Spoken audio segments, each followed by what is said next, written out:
On Thanksgiving, my parents said, "All the inheritance goes to your sister. You barely help us anyway."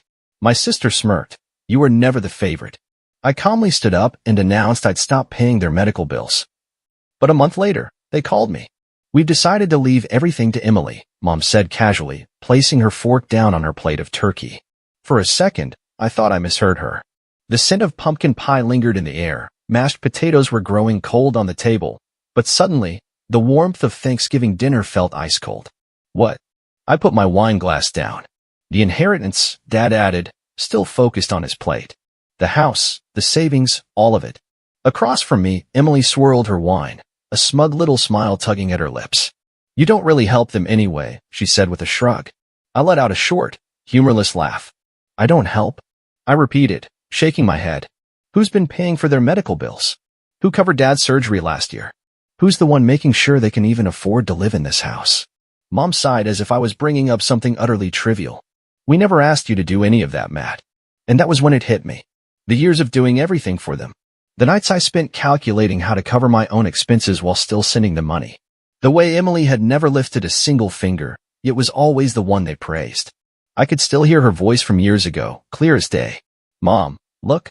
He's crying." I was 10. I had fallen off my bike, scraped my knee so badly that blood dripped onto the pavement. Emily, just 7 at the time, stood nearby with her arms crossed, watching me struggle to get up. Mom barely looked away from her magazine. "Oh, stop whining, Matt. Emily's the strong one in this family, not you." Dad just grunted in agreement. Even back then, Emily had been their golden child, and I'd been, what? A useful afterthought? Nothing had changed. I ran a hand down my face, forcing myself back into the present. "Are you kidding me?" I asked, my voice eerily calm. "You call me every time you need something covered. You literally said you'd be in trouble without my help." Emily rolled her eyes. "You always make such a big deal out of things. If you didn't want to do it, you could have just said no." I stared at her. That same smugness. That same condescension. She had always been like this, since we were kids. She never asked for things. She expected them. And when she got them, she acted like they were owed to her. Slowly, I pushed my chair back and stood up. "All right," I said, buttoning my jacket. Emily huffed. "Oh, here we go." Another dramatic exit. I leaned forward just slightly, my voice calm and even. "Good luck with the bills. Because I won't be paying another dime." Mom's eyes widened. "Matt, wait." "No," I cut her off. "You made your choice. You don't need my help, right? So now, you won't have it." I turned to Emily. "Hope you're ready to actually work for once in your life." Her smirk disappeared. "You can't just walk away. Watch me." And I did. For the first time in years, I left that house without feeling like a doormat, without feeling used. A month later, my phone rang. I glanced at the screen, already knowing who it was. Mom. I let it go to voicemail. A minute later, it rang again. Then again. By the 5th call, my curiosity got the best of me. I sighed and picked up, keeping my voice as neutral as possible. "Matt, honey," Mom's voice was softer than I had ever heard it. "We need to talk." I leaned back in my chair, rubbing my temples. I had just finished a 12-hour shift at the hospital, and my body was screaming for sleep. I had barely made it home, kicked off my shoes, and poured myself a drink before the phone started ringing. "About what?" I asked flatly, already knowing the answer. There was a pause. Then she sighed. "Emily, she's struggling. And we could really use your help." I almost laughed. "My help? You mean money? It's not like that, eh?" "Oh, it's exactly like that, Mom." A rustling sound came from the other end, and then Dad's gruff voice took over. "Listen, Matt," he said, impatience creeping in. "We know things got heated on Thanksgiving, but let's be realistic. You've always been the one who took care of these things. We're your parents. You can't just walk away from us." I clenched my jaw, exhaustion pressing down on me. "I can, actually," I said. Silence. Mom tried again, her tone thick with forced warmth. "Matthew, we raised you. We gave you everything." I let out a bitter chuckle. "You gave me a childhood full of guilt and a lifetime of expectations," I cut in. "Meanwhile, Emily got to be your precious little princess. Well, guess what? She can take care of you now." There was a pause, then Mom's voice cracked. "She can't. She doesn't have the money." And there it was. The truth. Emily wasn't useful to them, but I was. And now, for the first time in their lives, they had to deal with the consequences of choosing the wrong child. I became a doctor because I wanted to help people. I spent years grinding through medical school, pulling brutal 16-hour shifts as a resident, surviving on caffeine and 2 hours of sleep. I remember those first years, nights when I didn't even have time to sit down, running between patients, filling out endless paperwork, making life or death decisions while my body begged for rest. And I did it all alone. My parents never helped me financially. While my classmates had their tuition covered by family, I took out massive student loans and worked extra shifts just to afford food. Meanwhile, Emily was partying through college, racking up credit card debt, and treating life like a never-ending vacation. When she dropped out, my parents still coddled her. She's just figuring things out, they said. But when I finally became an attending physician, earning more money than I had ever imagined, guess who suddenly needed my help? At first, I told myself it was just temporary. A couple hundred here, a little extra there. But then it was Dad's surgery, Mom's medications, Emily's unexpected rent crisis. Somewhere along the way, I became their personal ATM. More than half of my paycheck went to them every single month. And the worst part? It was never enough. When I worked back-to-back night shifts, exhausted to the point of collapse, my mother's only concern was whether I had wired her the money for the electricity bill. When I canceled vacations because my hospital was understaffed, my father's only comment was, "Emily really wanted to go to Florida this year. Maybe you could help her out." And when I finally managed to save enough to buy my own apartment, Mom guilt-tripped me into covering their mortgage instead. Not once, not even once, did they ever ask me if I was okay. "You mean the medical bills I was covering before you decided I wasn't part of the family?" I shot back at Dad. "You made your choice. Now you get to live with it." "Matt, please," Mom tried again. "We didn't mean." "Yes, you did," I interrupted. "And so did I. Goodbye, Mom." I hung up. For the first time in my life, I wasn't the one left feeling guilty. I wasn't the one being used. And wow, it felt good. The silence didn't last long. For 2 weeks after that phone call, my parents tried every trick in the book. First, there were guilt-tripping texts from Mom. "We're struggling, Matt. I don't know how we're going to afford Dad's medication this month." Then came the fake concern. "You work so hard, sweetheart. Don't you think you're becoming too bitter? We just want to talk." When that didn't work, she escalated to outright demands. "You're a doctor, for God's sake. Money is nothing to you. But we're your parents. You owe us." I ignored every single message. Then Emily called. I stared at my phone when I saw her name pop up. She hadn't spoken to me since Thanksgiving, not a single text, not a single attempt to reach out. And now, all of a sudden, she was calling? I answered out of pure curiosity. "Took you long enough," she snapped the moment I picked up. "Are you seriously ignoring Mom and Dad? You're acting like a child." I sighed. "What do you want, Emily? I want you to stop being a selfish person and fix this mess. Mom is freaking out, Dad is stressed, and I don't have the money to cover all their expenses. You know that." I smirked. Maybe you should have thought of that before gloating about taking the inheritance. There was silence on the other end. Then she scoffed. "Oh my God, are you really that petty?" "Petty?" I repeated, my voice dangerously calm. "Let's talk about what's actually petty. Petty is taking my money for years without a single thank you. Petty is sitting there on Thanksgiving, smirking while Mom and Dad erase me from the will after I paid for their entire mortgage. Petty is only calling me now because your perfect little plan is falling apart. That's not it." "Yes, it is," I cut her off. She took a deep breath, switching tactics. "Matt, look, I get it. You're mad, but you're still part of this family. And family helps each other." I laughed. Actually laughed. "No, Emily. I was an ATM, not family. And ATMs stop working when you try to take too much." I hung up before she could say another word. That should have been the end of it. I thought maybe, just maybe, they'd finally take me seriously.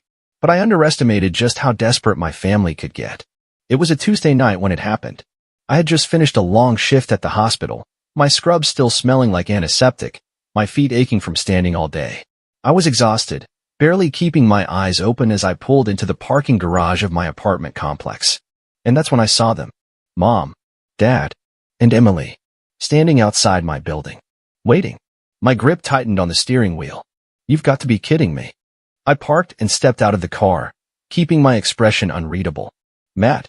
Mom rushed toward me like nothing had happened, reaching for my arm. I took a step back. "What are you all doing here?" I asked coldly. "We need to talk," Dad said, his tone clipped. No, we don't. I walked past them, heading straight for the entrance. Matthew. Mom's voice rose in frustration. This is serious. I turned around, folding my arms. Fine. You have 2 minutes. Mom glanced at Dad, who sighed heavily before speaking. Look, we may have been a little harsh on Thanksgiving. I raised an eyebrow. A little. All right, fine, Mom cut in. We should have been more appreciative. But we didn't think you'd react like this. Emily scoffed. Yeah, you're acting like a total opera character. I clenched my jaw. Then why are you here, Emily? If I'm being so dramatic, why do you suddenly care? She shifted uncomfortably. Mom sighed. Matt, honey, we can't do this without you. We're behind on the mortgage. Your father's medication costs are piling up. And Emily is Let me guess, I interrupted. Emily is struggling. Silence. I let out a bitter laugh. You all thought I was bluffing, didn't you? I shook my head. You thought I'd cave, like I always do. You thought I'd feel guilty enough to come running back, wallet in hand. Well, guess what? I meant what I said. I'm done. Mom's expression hardened. So that's it? You're just abandoning your family? No, I said. You abandoned me years ago. I'm just finally accepting it. Dad's face darkened. You're being selfish, Matthew. Am I? I stared him down. Because if I were really selfish, I would have stopped funding this family years ago. If I were really selfish, I wouldn't have drained half my paycheck every month so you could keep this house. If I were really selfish, I would have let you deal with your own mess instead of cleaning it up for you over and over again. Emily crossed her arms. Jesus, Matt, enough with the martyr act. I turned to her, eyes burning. You know what, Emily? I almost feel bad for you. You've never had to work for anything in your entire life. And now, for the first time, you're realizing that money doesn't just fall into your lap. And you hate it. She glared at me, but said nothing. Mom shook her head. You'll regret this, Matt. I exhaled slowly. No, Mom. For the first time in my life, I really don't think I will. I turned and walked into my building, shutting the door behind me. They didn't follow. It took exactly 1 month for everything to start falling apart. At first, they acted like they were fine without me. Mom sent passive-aggressive texts about how they were figuring things out and that Emily was stepping up. I ignored them. Then, the reality check hit. One evening, as I was finishing up at the hospital, I got a message from a number I didn't recognize. Emily, you happy now? I stared at the screen. Emily, Mom and Dad had to sell the house. I blinked. I hadn't expected things to spiral this quickly. I typed back. Me, and why exactly is that my problem? Her response came fast. Emily, because you caused this. If you had just helped like always, they wouldn't be in this mess. I exhaled sharply, running a hand down my face. They really thought I was the bad guy here. A week later, I found out the details. Mom and Dad had completely drained their savings keeping up with the mortgage after I cut them off. Bills were stacking up.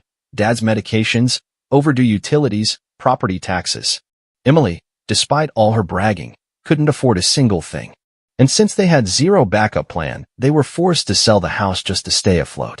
I got this information not from them, but from Uncle Robert, Mom's older brother. You did the right thing, kid, he told me over the phone. Your folks have been reckless with money for years. They were just using you as a safety net. So where are they now? I asked. Some cheap rental in town. Now that the inheritance is gone, Emily's really losing it. I smirked. Of course she was.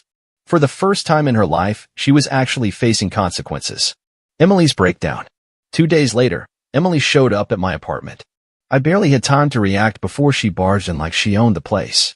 You ruined everything, she shrieked, throwing her purse onto my couch. I leaned against the kitchen counter, crossing my arms. Hello to you too. Don't start, she snapped. Do you have any idea what you've done? Mom and Dad had to move into some disgusting rental because of you. The inheritance is gone. And, I said flatly. Emily's face turned red. And, we had a plan. Mom and Dad would leave everything to me, and she stopped herself, her lips pressing together. I raised an eyebrow. You would, what, Emily? Silence. I suddenly understood.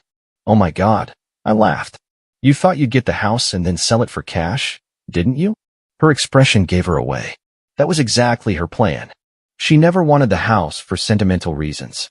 She wanted a quick payday. And now that it was gone, she had nothing. Get out of my apartment, I said, suddenly exhausted. Matt. I said get out. She glared at me, grabbing her purse. You think you're better than us just because you have money? You're selfish, Matt. You're just like those rich snobs you work with. I let out a slow breath, shaking my head. No, Emily. I worked my ass off for this. I built my life from nothing while you sat around waiting for handouts. And I'm done letting you treat me like an ATM. For the first time, she had nothing to say. I opened the door, and after a long moment, she stormed out. Mom's final plea. A few days later, it was Mom's turn. She called while I was on my lunch break at the hospital. Maddie, she started, her voice thick with fake sweetness. What do you want, Mom? She sighed dramatically. This isn't easy for us, you know. We lost the house. We have nothing. Don't you feel even a little guilty? I took a bite of my sandwich. Nope. Silence. Then came the real reason for her call. Listen, honey, I was thinking. Your apartment is so big. And it's just you living there. Maybe your father and I could stay with you for a little while? Just until we get back on our feet. I nearly choked on my food. Absolutely not. Her voice sharpened. Matthew, don't be ridiculous. Mom, I cut her off. You made your choice. Now you live with it. She let out a strangled noise. How can you be so cruel to your own parents? Cruel? I repeated. You used me for years. You lied to me. You let Emily walk all over me, and you never once had my back. And now, you expect me to take you in. We're your family. No, I said. I was just a paycheck to you. And now the money's gone. So is your interest in me. Silence. Then she started crying. But I didn't feel guilty. Not this time. Goodbye, Mom. I hung up. Freedom. It took years, but I was finally free. No more covering their mortgage. No more paying off Emily's debts. No more constant guilt, manipulation, or fake love that only lasted as long as my bank account was open to them. For the first time in my life, my money was mine.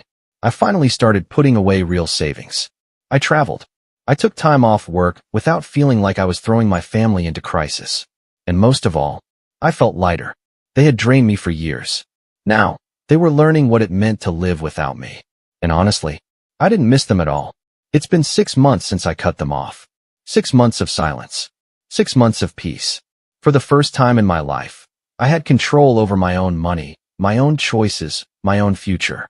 No more guilt-tripping texts, no more desperate phone calls, no more feeling like I owed them my entire existence just because we shared DNA. And you know what? I thrived without them. A life without chains. At first, it felt strange. For years, I had structured my life around their needs. My paycheck was never really mine. There was always another bill, another emergency, another Matt, we need you. So when I finally had financial freedom, I didn't even know what to do with it. I remember sitting in my apartment one night, staring at my bank account. For the first time in years, it wasn't drained by the middle of the month. I had savings. Real savings. And that's when it hit me. I could finally live for myself. So I did. I finally took that vacation I had always put off. A full 2 weeks in Italy, eating my way through Rome, drinking wine in Tuscany, hiking in Cinque Terre. I upgraded my apartment. Furnished it the way I wanted. I cut back my hours at the hospital, actually giving myself time to breathe instead of working myself into exhaustion just to keep my family afloat. I was happy. And most of all, I didn't miss them. The final attempt. One night, after a long shift, I was getting ready for bed when my phone buzzed. A number I didn't recognize. I almost ignored it, but something told me to check. It was a message. Emily. Matt, please call me.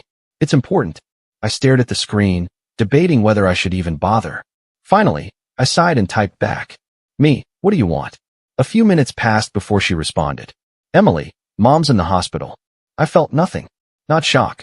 Not fear. Not even sympathy. Just exhaustion. I typed back. Me and Emily and she's sick, Matt. You're a doctor. You should care. I sighed. Me. I cared for years, Emily. I paid for everything. I kept you all afloat while you did nothing. And now, after months of silence, you suddenly want my help again? No response. I didn't expect one. And I didn't text again. Choosing myself. I never found out what happened to Mom. Not because I didn't have the resources to check, but because I chose not to. I chose me. And for the first time in my life, I didn't feel guilty about it. Because here's the thing. I spent years setting myself on fire to keep them warm. And they never appreciated it. They took and took until I had nothing left to give. And when I finally said no, they turned on me. So now, they could live with their choices. And I would live with mine. A life without them. A life where I finally came first. And honestly, it was the best decision I ever made. Final update, answering your comments. Hey everyone, I just wanted to come back and say thank you for all the support and advice. I honestly didn't expect this to blow up the way it did, but reading through your comments really helped me process everything. To those of you who shared similar experiences, you are not alone. Cutting off toxic family is never easy, but sometimes it's the only way to take back control of your own life. Did I do the right thing? A lot of people asked if I feel guilty, if I regret my decision. And the honest answer? No, not even a little.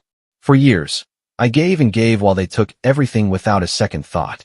They made it clear that they didn't value me as a son or a brother, just as a wallet. And the second I stopped giving, they turned on me. So no, I don't feel guilty. I feel free. But I do wonder, was I too harsh? Should I have handled things differently? I'd love to hear your thoughts. To everyone who supported me, thank you. Seriously, some of your comments made me feel more validated than my own family ever did. Seeing so many people say, "You did the right thing," helped me silence the little voice in my head that tried to make me feel guilty. A lot of you pointed out that my family was never really family. They were users. And that realization, while painful, was also freeing. So if you're someone in a similar situation, feeling trapped by guilt, you don't owe anyone your financial stability or mental health. Your life is yours. To those who call me selfish, I saw a few comments saying things like, "They're still your parents. You should have helped them. You're a doctor. It's just money. Why not give them some?" Family is family, no matter what. And to that, I say, where was that energy when I was working 80-hour weeks just to pay their bills? Where was that concern for family when they laughed in my face on Thanksgiving and called me useless? I didn't abandon my family. They abandoned me a long time ago. I just finally walked away. And if that makes me selfish, then fine. I'd rather be selfish and free than selfless and used. Final thoughts. I'm happy now. I'm saving money for myself. I'm taking vacations. I'm building a future without constantly worrying about someone else's financial disasters. And honestly, I don't miss them. Thanks again for all the advice, support, and even the tough love. It helped more than you know. Wishing you all the best. Matt.